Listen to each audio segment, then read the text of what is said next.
आज के क्लास में हम लोग अलंकार के अंतर्गत शब्दालंकार के चारों भेद अनुप्रास, यमक, श्लेष, वक्रोक्ति का अध्ययन करेंगे। इसके पहले एक वीडियो आ चुकी है जिसमें अनुप्रास, यमक, श्लेष को डिटेल के साथ बताया गया था। इसमें चूंकि अनुप्रास के 5 भेद भी होते हैं, इसलिए कंपटीशन के लिहाज से बहुत इम्पॉर्टेंट है और उनमें वक्रोक्ति अलंकार भी पूछा जाता है शब्दालंकार में।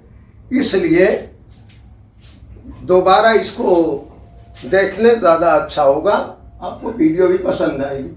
जैसा कि आप जानते हैं, अनुप्रास का अर्थ होता है बार बार दोहराना, एक वर्ण हो या अनेक वर्णों की जहाँ आवृत्ति हो, उसमें व्यंजन की समानता और स्वरों की असमानता हो, कोई बात नहीं है। अब यहाँ इस अनुप्रास के ये आप नंबर देख रहे हैं 1, 2, 3, 4, 5, यानी अनुप्रास अलंकार के 5 भेद देते हैं। उनके नाम भी लिखा हुआ है। पहला छेकानुप्रास, दूसरा वृत्त्यानुप्रास, तीसरा लाटानुप्रास, चौथा फिर से देखें, छेकानुप्रास, वृत्त्यानुप्रास, श्रुत्यानुप्रास, लाटानुप्रास और अंत्यानुप्रास। ये अनुप्रास के 5 भेद होते हैं। अब इनमें क्या है, बहुत आसान है समझना इनको, शब्द से ही स्पष्ट है। छेकानुप्रास एक बार आवृत्ति, बस आपको ये जानना है कि एक शब्द अगर एक अक्षर या 2 अक्षर अगर उनको रिपीट किया गया एक बार और, तो वहां पर 6 का अनुप्रास होगा। तुलसीदास ने अपने मन के बारे में जो लिखा है वो उदाहरण में यहाँ है, इसमें ऐसी मूढ़ता या मन की।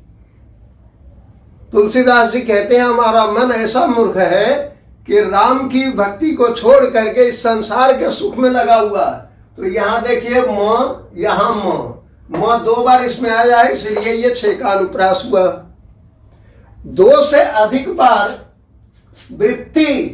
वृत्त्यानुप्रास, 1 से अधिक बार आवृत्ति, यानी एक बार तो आवृत्ति हो तो 2 हुआ, 2 से अधिक अगर हो गया, 3 बार 4 बार जितनी बार भी हो गया वो वृत्त्यानुप्रास हो जाएगा। इसमें और इसमें सिर्फ इतने ही फर्क है। इसका उदाहरण आप देखिए, तरण तनुजा तमाल तरुअर बहुछाए। इसमें देखिए त जो है तरणी, तनुजा, तट, तमाल, तरुअर 5 बार आया हुआ है त वर्ण, इसलिए इसमें वृत्त्यानुप्रास होगा। यही सब उदाहरण दिए रहते हैं, लाइन दी रहती है, उसमें पूछा जाता है कि इसमें अलंकार बताइए, कौन सा अलंकार होगा, अनुप्रास का कौन सा भेद है। नीचे 4 विकल्प रहेंगे, आप अगर मोटी मोटी चीजें समझ लेंगे तो आपको समझ जाना। दूसरी चीज है श्रुत्यानुप्रास। श्रुति माने होता है सुनना, श्रुति के माने वेद भी होता है, लेकिन यहाँ अर्थ है श्रुति से सुनना, यानी उच्चारण स्थान की समानता जहां हो वहां श्रुत्यानुप्रास होगा। उदाहरण लिखा हुआ है, तुलसीदास सीदत निस्दिन देखत तुम्हार निठुराई। अब ये देखिए, तुलसीदास में त, निस्दिन में न, देखत में द, तुम्हार में त और निठुराई में न। ये सबका उच्चारण स्थान एक ही है, वो है दन, त, थ, द, ध, न। आप पढ़ चुके हैं वर्णमाला में, दोबारा देख लें उच्चारण स्थान किसका क्या है। तो एक ही जगह से अगर उच्चारण स्थान वाले शब्द आते हैं, अक्षर आते हैं, तो उनको कहेंगे कि यह श्रुत्यानुप्रास है। उसके बाद लाटानुप्रास में क्या होता है, आप पहले वीडियो देख चुके हैं, विराम चिन्हों का प्रयोग। इसमें है आवृत्ति में तात्पर्य भेद। आवृत्ति जब होगी तो तात्पर्य जो उसका लेंगे उसका भेद होगा, यानी मारो मत जाने दो, मारो मत जाने दो।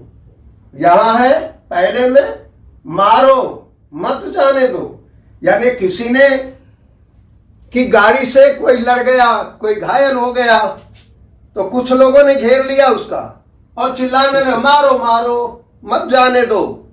यानी इसने जानबूझ के बच्चे को दबाया है या साइकिल वाले से लड़ाया है, इसने मारो मत जाने दो।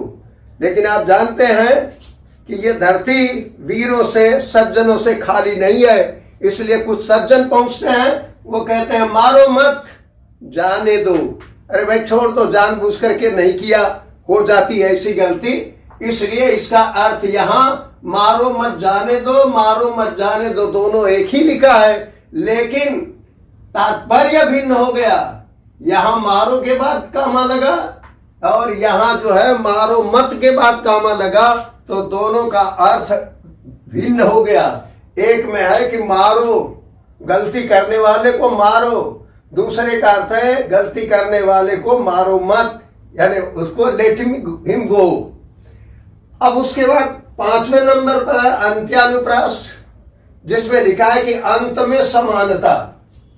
अंत में समानता का मतलब कबीर हो, रहीम हो, तुलसी हो और कोई कवि हो जिनके दोहे हो, चौपाई हो, पद हो, जिनके आखिर में समानता पाई जाती हो, आखिरी पद में या आखिरी शब्द में, उनको कहते हैं अंत्य अनुप्रास। वो क्या है? अंत में समानता। जय हनुमान ज्ञान गुर सागर, जय कपी सती लोक उजागर। जय हनुमान ज्ञान गुर सागर, जय कपी सती लोक उजागर। यहां देखिए, कपीस तो ये सही है, लेकिन जब उसमें लिखेंगे तो यही सा होगा, छोटा सा होगा ये। जय हनुमान ज्ञान गुर सागर, जय कपीस तीन लोक उजागर। यहां सागर और उजागर, इनमें समानता पाई जा रही है। सागर और जागर या सागर और गागर, इस तरह से इसको कहेंगे अंत्यानुप्रास। अब एक बार और जो यमक श्लेष आप पढ़ चुके हैं उसको दोहरा दे रहे हैं ताकि आपको समझ में आ जाए। यमक में आवृत्ति में अर्थ भिन्नता, तात्पर्य भेद नहीं है, अर्थ की भिन्नता है कि एक ही शब्द को रिपीट किया जाए। बड़ा मशहूर उदाहरण है, कनक कनकते सौगुनी मादकता अधिकाय, वा पाए बौराय जग वा खाए बौराय। यहां पर हमने बहुत आसान उदाहरण दिया आपको, सूर सूर तुलसी शशि। सूर का साहित्य सूर्य की तरह से, पहले सूर का अर्थ है सूरदास कवि, दूसरे सूर का अर्थ है सूर्य, यानी सूर का साहित्य सूर्य जैसा है, साफ सुथरा दीप्यमान। तुलसी शशि, तो तुलसी का काव्य ऐसा नहीं है उसमें कोई दोष हो, बल्कि वो शशि है, चंद्रमा की शीतलता जैसे मन भावन होती है वैसे तुलसी का साहित्य है, शीतल। तो इस तरह से सूर सूर जो दो बार आया है, इसमें सूरदास और सूर्य अर्थ होने पर यह यमक अलंकार हो जाएगा। तीसरा है श्लेष अलंकार। पहले शेष का अर्थ जान लिया, चिपका होना। चिपका होना का मतलब शब्द एक ही होगा, उसमें अर्थ की भिन्नता होगी भाव के लिहाज से। यहां देखिए लिखा भी है, चरण धर चिंता कर चित्तवच्चारी हूं। और दूसरी लाइन में श्लेष अलंकार, दूसरी लाइन लिखा हमने, सुवर्ण को खोजत फिरत कवि व्यभिचारी चोर। अब इसमें कवि है, व्यभिचारी का अर्थ कलाकार होता है, और चोर को तो सब जानते हैं। तो कवि जब कविता लिखने को बैठता है, शायरी लिखने को बैठता है, निबंध लिखने को बैठता, आत्मकथा लिखने को, कुछ भी लिखने को बैठता, तो सोचता है कितना अच्छा लिखें। तो वो खोजता है कवि सुंदर अक्षर, सुवर्ण, सुवर्ण सुंदर अक्षर खोजता है। व्यभिचारी कलाकार जब कोई चित्र बनाता है तो उसमें रंग भरता है, तो देखते हैं कि इसका अपोजिट कलर क्या है, या इसका सहयोगी रंग क्या है, या यहाँ कौन सा रंग ज्यादा आकर्षक होगा, इसलिए वो सुंदर रंग खोजता है। सुवर्ण, सुमाने सुंदर, वर्ण रंग। और तीसरा है चोर। ये हमारे आपके घर में घुसेगा तो क्या खोजेगा? सुवर्ण। सुवर्ण का मतलब स्वर्ण, वो सोना खोजेगा। इसलिए सुवर्ण का अर्थ कवि, कलाकार और चोर के पक्ष में सुंदर अक्षर, सुंदर रंग और चोर है, इसलिए इसमें श्लेष अलंकार होगा। अब लास्ट में वक्रोक्ति अलंकार देख लीजिए। वक्रोक्ति दो शब्दों से बना है, वक्रधन उक्ति, यानी तात्पर्य भिन्नता। हम कुछ कह रहे हैं, आप उसका जवाब कुछ और दे रहे हैं। इसमें हमने एक बहुत अच्छा उदाहरण चुना है। जो लोग इतिहास के विद्यार्थी होंगे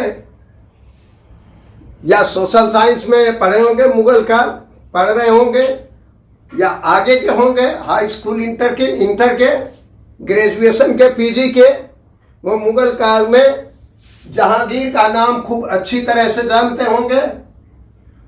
लेकिन जहांगीर की बीवी का नाम था नूरजहां। नूरजहां असल शासक थी, जहांगीर तो सिर्फ रबर स्टैंप की तरह से था। असल काम राजकाज में विदुषी नूरजहां का था। तो शाहजहां ने, जहांगीर बादशाह ने शाहजहां उसके नूरजहां के हाथ में कबूतर देखा, तो पूछा, एक कबूतर देख हाथ में, पूछा कहां अपर है? अरे नूरजहां, तुम्हारे हाथ में एक ही कबूतर है, कहां अपर है? अपर के माने यहां है दूसरा, यानी दूसरा वाला कहां है? दो कबूतर थे। तो नूरजहां ने देखिए अपनी बात को राजा को कैसे जवाब दिया, बादशाह को, जहांगीर को क्या जवाब दिया? उसने कहा अपर कैसा? उसने कहा अपर कैसा? अमाने नहीं, पर माने पर। बिना पर के कैसा, यानी बिना पर वाला कहां कबूतर था? वह उड़ गया, सपर है। वो दूसरा कबूतर जिसको आप दूसरा करें वो तो उड़ गया, सब पर है, उसके तो पंख हैं। इस तरह से आप इस क्लास को अगर पसंद करते हो तो दूसरों तक पहुंचाएं और इससे भरपूर फायदा उठाएं। परिश्रम करके पढ़ें, लाइक और शेयर भी करें। अगर इसके साथ स्क्रीनशॉट लेना चाहते हैं तो ले लें।